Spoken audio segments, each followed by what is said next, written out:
అక్రమాస్తుల కేసులో వ్యక్తిగత హాజరు తప్పనిసరి అని జగన్ కు సిబిఐ కోర్టు గతంలో తేల్చి చెప్పింది. అయితే తాను కోర్టుకు రాలేను అని, తాను వ్యక్తిగతంగా హాజరైతే అధికారులకు ఇబ్బంది అని, అధిక భారము అని ప్రత్యామ్నాయంగా వీడియో కాన్ఫరెన్స్ కు హాజరవుతాను అని పిటిషన్ దాఖలు చేశారు జగన్ హాజరు కాను అనడానికి నిజమైన కారణాలు ఇవేనా, లేక రావడానికి ఇష్టం లేక చెప్పే సాకులా అన్న చర్చ ఇప్పుడు మొదలైంది. ఏపీ మాజీ ముఖ్యమంత్రి వైసీపీ అధినేత జగన్మోహన్ రెడ్డి హైదరాబాద్ సిబిఐ కోర్టులో ఓ పిటిషన్ దాఖలు చేశారు.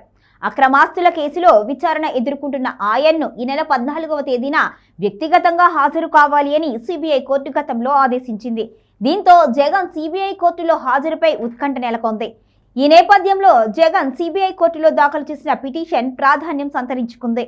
దశాబ్దానికి పైగా సుదీర్ఘంగా సాగుతున్న జగన్ అక్రమాస్తుల కేసు విచారణపై సుప్రీంకోర్టు గతంలోనే కీలక ఆదేశాలు చేసింది. విచారణ త్వరగా పూర్తి చేసి తీర్పులు ఇవ్వాలి అని ట్రయల్ కోర్టు ఆదేశించింది. దీంతో హైదరాబాద్ సిబిఐ కోర్టు అక్రమాస్తుల కేసు విచారణను వేగవంతం చేసింది. అయితే ఈ మధ్యే జగన్ యూరప్ టూర్కు వెళ్లేందుకు సిబిఐ కోర్టు అనుమతి ఇచ్చింది. ఈ సమయంలో యూరప్ టూర్ నుంచి రాగానే ఈ నెల 14వ తేదీన వ్యక్తిగతంగా కోర్టుకు హాజరు కావాలి అని జగన్ కు సిబిఐ కోర్టు ఆదేశాలు జారీ చేసింది. సిబిఐ కోర్టు ఆదేశాల నేపథ్యంలో జగన్ ఈ నెల 14వ తేదీన స్వయంగా విచారణకు హాజరు కావాల్సి ఉంది. ఈలోపే తనకు వ్యక్తిగత హాజరు నుంచి మినహాయింపు ఇవ్వాలి అంటూ జగన్ కోర్టులో పిటిషన్ దాఖలు చేశారు. సిబిఐ కోర్టుకు తాను హాజరు కావాలి అంటే అధికార యంత్రాంగం ప్రత్యేక భద్రతా ఏర్పాట్లు చేయాల్సిన అవసరం ఉంటుంది అని ఆయన పేర్కొన్నారు. ఇది ప్రభుత్వ యంత్రాంగానికి భారము అని తెలిపారు. కాబట్టి తప్పనిసరిగా విచారణకు హాజరు కావాలి అంటే ఆ విధంగా కోర్టు భావిస్తే మాత్రం హాజరయ్యేందుకు ఇబ్బంది లేదు అని జగన్ తెలిపారు. మరోవైపు కోర్టు వీడియో కాన్ఫరెన్స్ కు అనుమతిచ్చినా సరే హాజరయ్యేందుకు సిద్ధంగా ఉన్నట్లుగా వెల్లడించారు. ఇప్పటికే జగన్ అక్రమాస్తుల కేసులో విచారణ అంతకంతకు ఆలస్యమవుతోంది. సిబిఐ, ఈడీ వంటి కేంద్ర దర్యాప్తు సంస్థలు ఇప్పటి వరకు కూడా తమ దర్యాప్తును పూర్తి చేయలేదు.